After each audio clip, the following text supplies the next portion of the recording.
Welcome! Today I'm showing you how to connect Xiaomi AirDots 2 with TCL 25G. Firstly, open your case and I need to turn on your AirDots, so press and hold,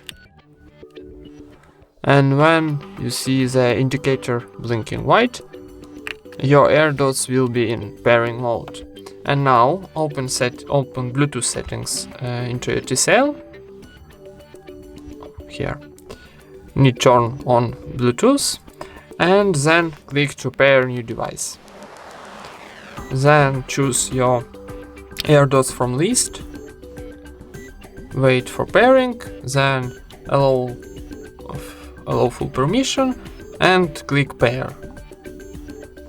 And that's it. Now we pair our Xiaomi AirDots with TCL 25G.